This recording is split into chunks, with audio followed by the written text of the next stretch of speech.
Announcing the arrival of His Excellency President Ferdinand Bongbong Marcos Jr.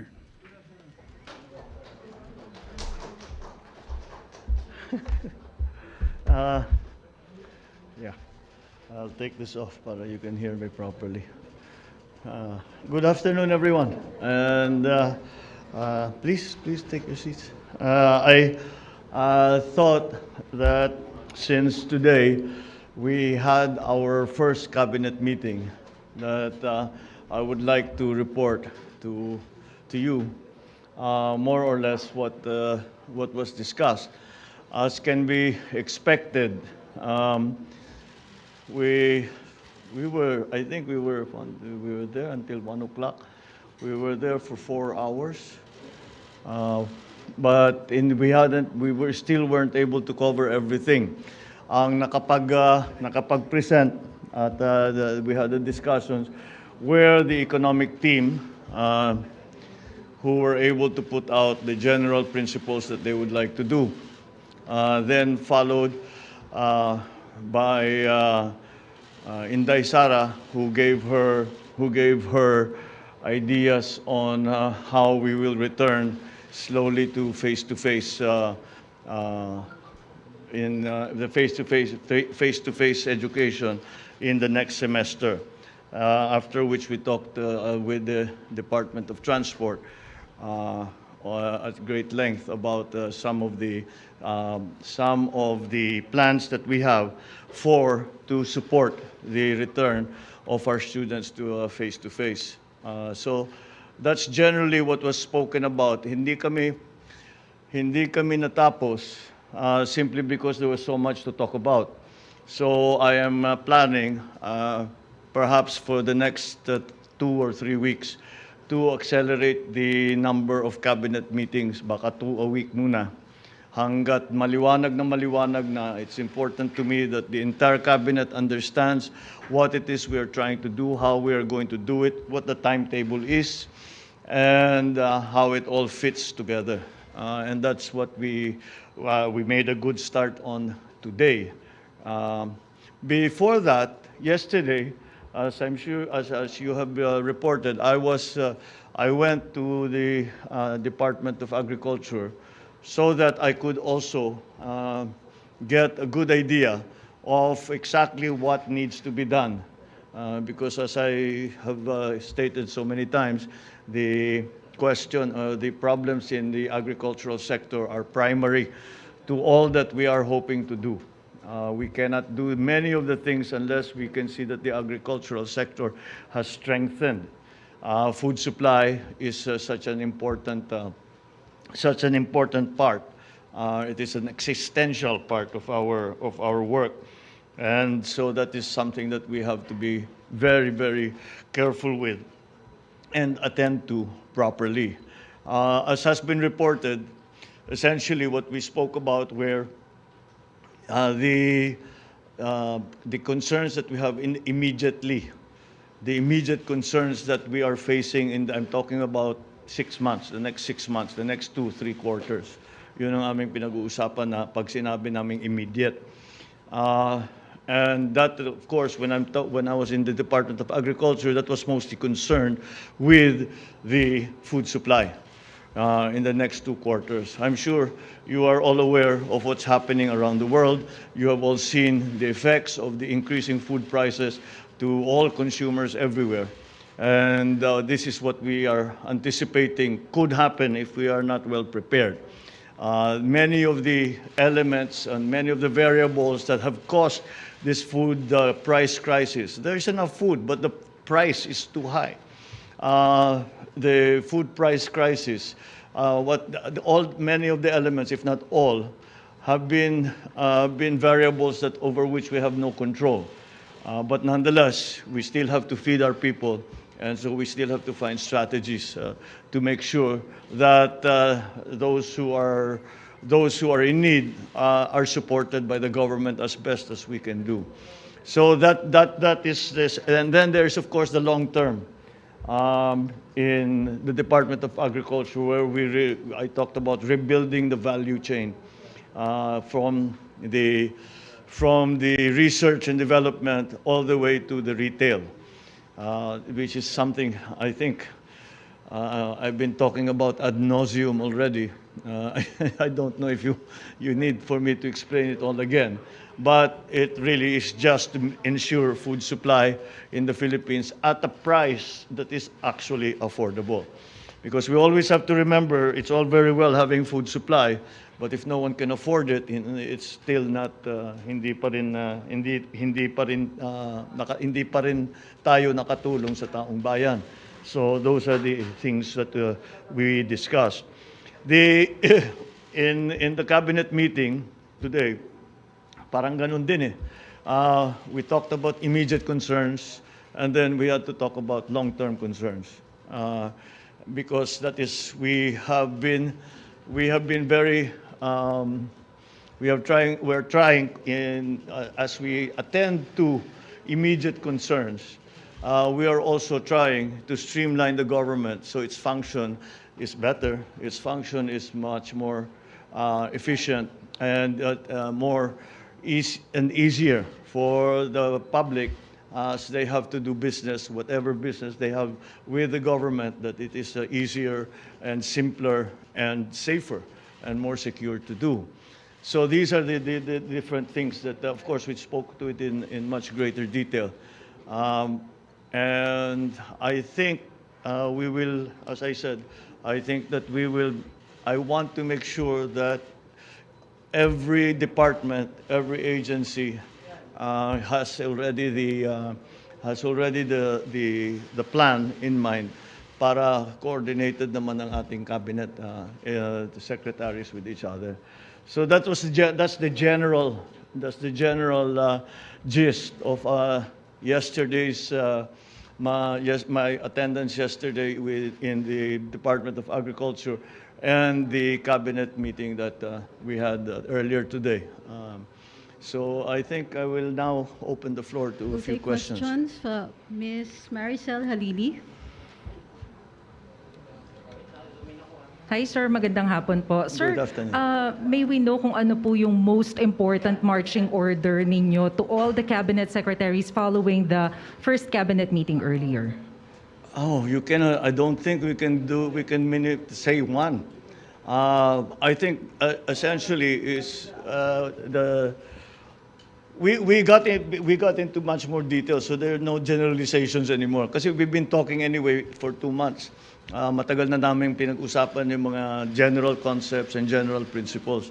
So ang pinag-uusapan talaga namin is already what we are going to do, when we are going to do it, how we are going to do it, etc., etc., etc. So each department has got very different instructions. The only thing that we have to that it looks like is how that we have to realize how interconnected all the government is. That everything that's done on one hand affects the government in another place. Sometimes not to its advantage. So we have to be careful about doing all of that properly. So there isn't one single one. I suppose if there's one single one, is let's get our bureaucracy streamlined. I gave them. I said I will not. I give you a relatively free hand in deciding who you want to hire and how you want to change the structure of your department. If indeed that's what you want to do. But do it soon because we have work to do and we have to get to work immediately. I think there are some easy, not naman easy, but there are some things that are immediately accessible in the sense that we can start doing something about it already. The first thing that is an example of that was Inday Sara's announcement that we have a plan for full face-to-face by November of this year. September, we will start a phased face-to-face schooling. And that face-to-face will end up in early November as already 100% attendance ng mga bata. Kasama dyan, we have to talk about also vaccination, et cetera, because there are going to be some issues that will be raised. So, as usual, I guess if I'm going to single out one instruction, that quickly, let's get this done quickly. As usual, we're nagmamadali. Of course, we're careful, but we're always in a hurry because we have to get much done in very little time. Sir, on other issue, are you going to have a meeting, sir, with Chinese Foreign Minister Wang Yi? And if you're going to meet with him, what will be the agenda? What will be the talking points, sir? Well, it's the usual agenda yes, I will meet with him. And the agenda, I am sure, will be to strengthen ties between China and the Philippines. And of course, to find ways to work to resolve the conflicts that we have.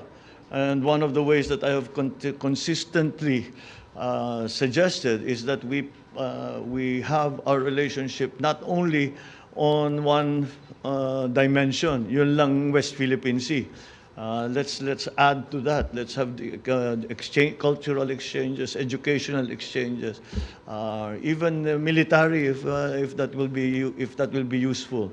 Of course, the GTG has always been there. The private sector joint ventures have also been there. But I think that the more we do of that, the more it will help resolve the issues. I will also mention that it's an important player, an important actor in all of this in the region, in terms of the regional geopolitics, will be ASEAN and even APEC, because they have an interest. They are stakeholders in this. So I think we can say that we need for those for ASEAN, especially to be active for their member countries. So it's essentially always trying to find ways to improve relationships, and we have many proposals to them in the sense that, as I said, we would like for us to increase the scope. Wag lang yung West Philippines yung pinag-uusapan ng China at saka Pilipinas. Let's do other things too, and that way it will normalize our relationship. Sir, sorry, last na lang po on my part. When will be the meeting, sir? When will be? The meeting. I'm not sure. When is he scheduled to? Wala pang schedule yata eh. Okay. Thank you, sir. Thank you. Let's keep it down to one question each para makarami tayo. Mr. Neil Mercado, Inquirer.net. If you're not here, the question was, inflation rate soared to 6.1%, the highest since October 2018. Does the President have any concrete plan to address this? Paano matutulungan ng mga Pilipino umaaray na sa taas ng presyo ng bilihin? Yes, of course, the inflation rate is a problem, not only in the Philippines, but everywhere. Our inflation rate, anong pinote niya inflation rate?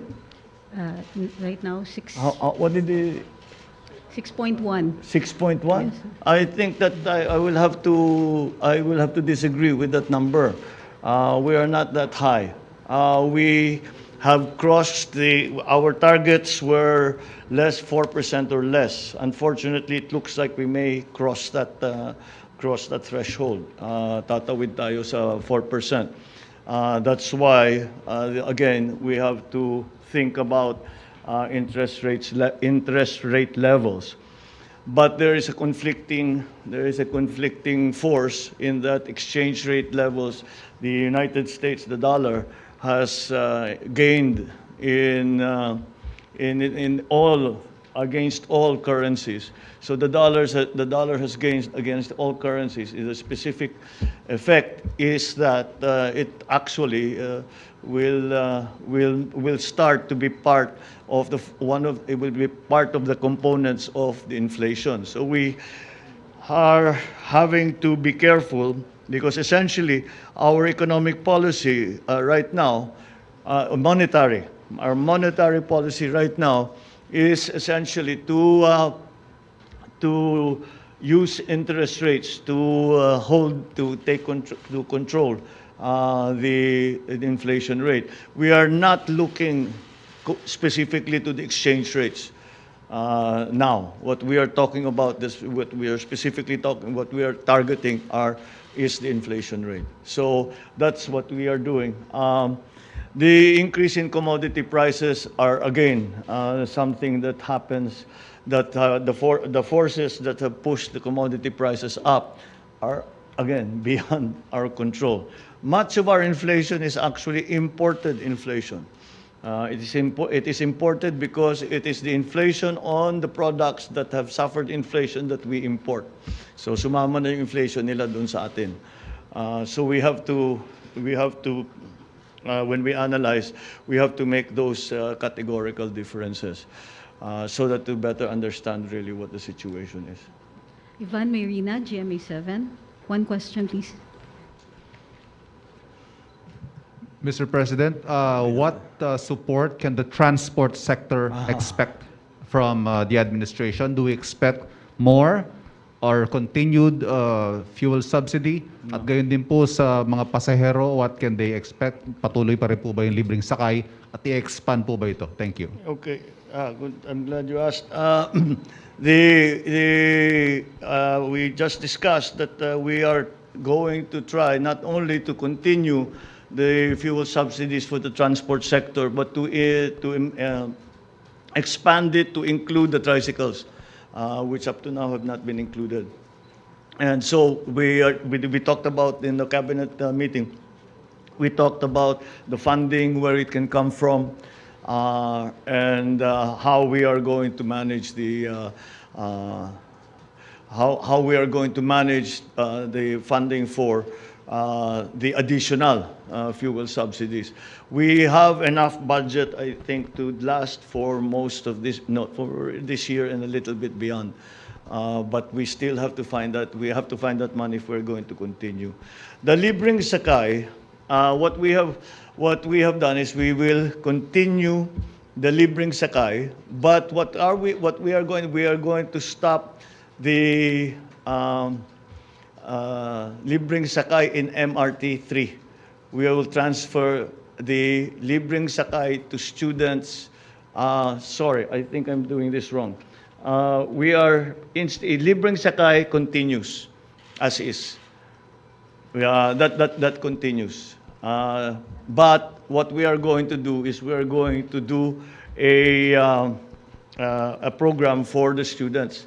Because if they come in, we will fully subsidize first their pamasahe. We'll phase it out because we cannot afford to keep that going. But students will ride for free on LRT2, which is going to the university belt. So yes, so that's what we are. We extended the fuel subsidy, and we moved the subsidy or the subsidy for riders to the LRT to assist our students who are coming back in September. Thank you. Thank you. Ms. Bettina Unite, Manila Bulletin. The question was, is there an immediate directive from the President after the DOH reported more than 7,000 cases of COVID-19 in the past week? Yes. So far, I think we are still, because if we look at where we started, we still have the capability to handle the new COVID cases. Luckily, when we should not look at the number of COVID cases in the same way as we looked at them in 2020 and 2021, because this is Corona, this is Omicron. This is Omicron. Omicron is very different. It's a little contagious, but it does not hit us hard. In fact, the general experience has been people are down maybe for 2, maybe 3 days. And that's like flu. It's like having flu. So we are getting to that point where we are learning to live with the coronavirus, specifically with the Omicron variant and the other variants that are coming. Because of this, though, the science has come back to us that for the original variants, mga alpha, yung una, 2020, okay na to have the 2 doses. That gives you good immunity. But with Omicron, you apparently need a third booster, a third dose, which is a booster dose. So we will be encouraging that, especially for younger people, because again, we have to be concerned about their return to school. So that's the general policy. We will reinstitute again the vaccination drive, so that we can at least feel safer when the children go back to school. We have a last question. Lex Demetrio from CNN.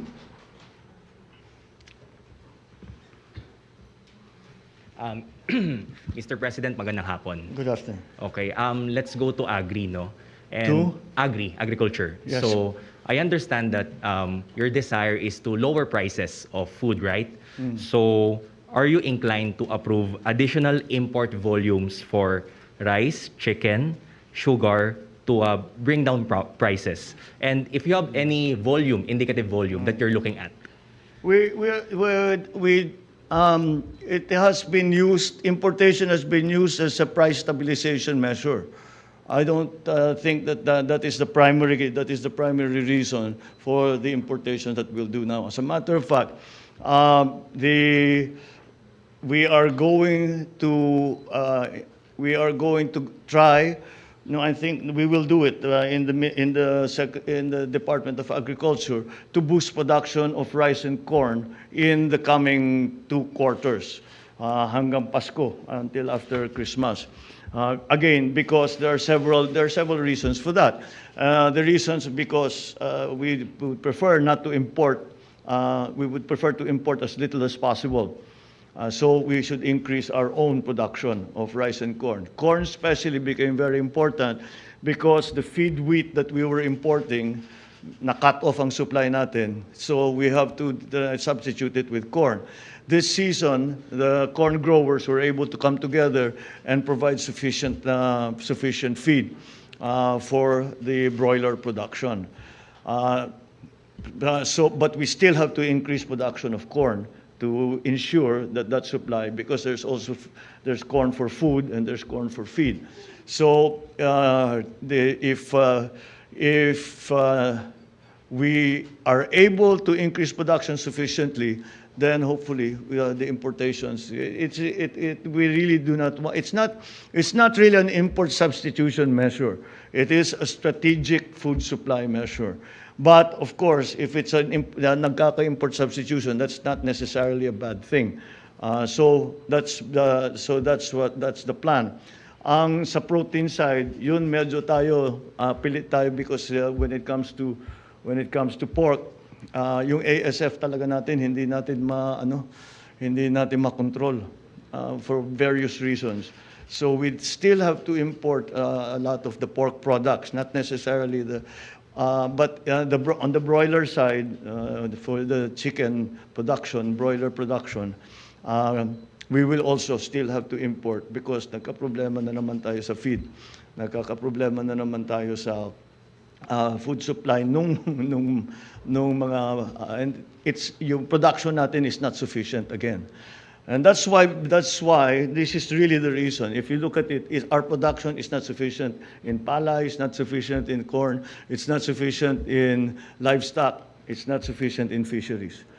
That is why I made agriculture the highest priority of everything that we are doing. Because you cannot build a strong economy unless you have a foundation of a robust agricultural sector, which assures food supply, even in emergencies. And that's what we're working towards. Yan yung mga long term. Yung mga short term, yung sinasabi ko, increase production for the rest of the year, habulin natin yung last planting for this year. They will mill siguro, they'll harvest soon, they will harvest towards the end of the year, they'll mill soon after that. So baka mahabol natin yung food supply problem doon. But still, those are short-term solutions. We need long-term solutions that can take care of this problem. We no longer take care of the symptoms, we take care of the disease. And that's what we are trying to do in agri. We have a ways to go. There are elements kasi ng value chain na nandyan eh. Pero they're not part of a process. They exist standalone sila lahat. So, diyan ang gusto natin gawin, buuhin natin yon para may savings yan eh. When you vertically integrate, to use the technical term, when you vertically integrate, ang daming savings all along the line. And that's hopefully gets to the point that we can retail these agricultural products at a good price that's affordable to people. Thank you, Mr. President. Thank you. Thank you very much. Thank you all very much. I hope we were able to answer at least some of your questions. Maraming salamat.